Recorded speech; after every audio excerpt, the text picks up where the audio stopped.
juoksee tässä vieressä ei uskalla edes hengittää. Sujuvan näköistä menoa. Huomatkaa, että koira kilpailee elämänsä ensimmäistä kertaa kolmosluokassa.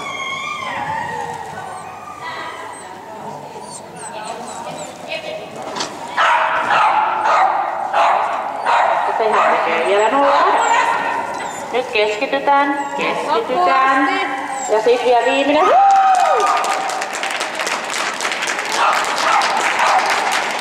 Seuraavaksi ranalla 60 Jack Russellin Terrierin Eikka, ohjaajana Hanna-Mari Ylinen, West Coast Agri Team ry:stä.